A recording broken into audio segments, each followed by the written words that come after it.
Joining me now is senior reporter with Sky News, Caroline Marcus. Caroline, you broke an exclusive story today about how some female Aussie rules players are leaving the sport because of open and inclusive policies which allow biological males to compete in women's matches. Tell me about this.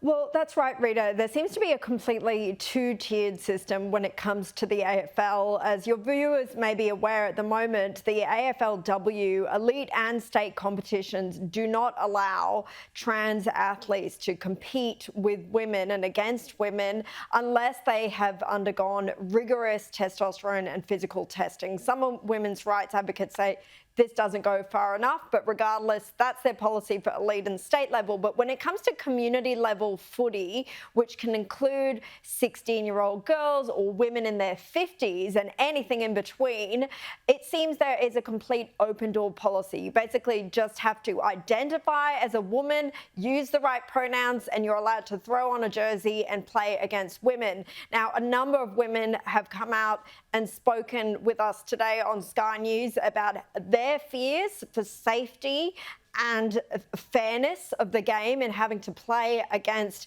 biological males.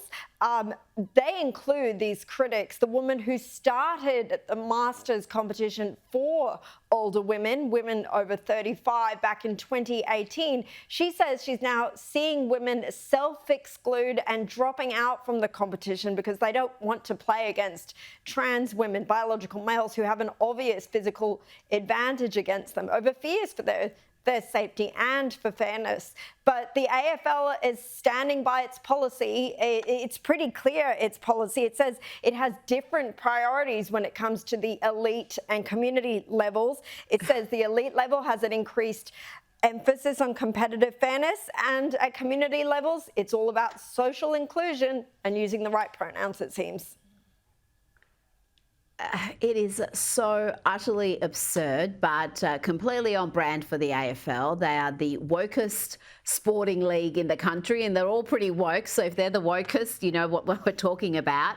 But despite that, you're right. At AFLW level, the highest levels of female football, we're not seeing these trans players, but it's okay for the lesser leagues, for the community clubs. It seems to be, well, they're not really competitive. It's all just about participation. But there's a reason why you've got men's and women's categories, and nothing is stopping those who are male-bodied but identify as women participating, but they just have to participate in the men's competition.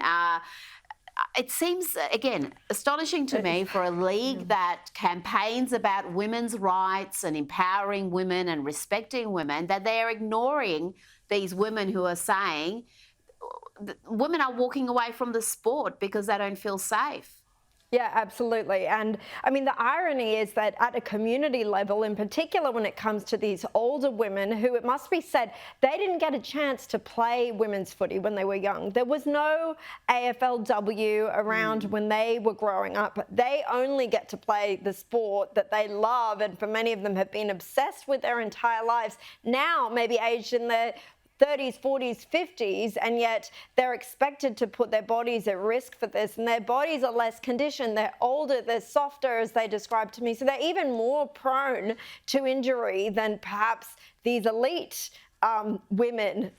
So the policy should even potentially be stricter when it comes to their competitions, they argue. I mean, surprisingly, perhaps, Rita, I spoke to two trans athletes for the story, and they agreed that this policy was not fair. I mean, many people are afraid to speak out, and I spoke to dozens of people for this story, most of whom did not want to go on camera or be named because there's such a fear of talking and being labelled a transphobe. But these trans athletes said, no, they agree. It's not fair to be pitting women against biological males at this community level. It's just unfair, and it puts them at risk of injury. Absolutely, and we've seen that in other football codes. We've talked about it on this program, particularly with soccer in this country. Again, amateur level and for younger players as well. I feel a bit old when you talk about veterans and older players and you're talking about 35 plus. Caro, please, trigger warning. I hear you.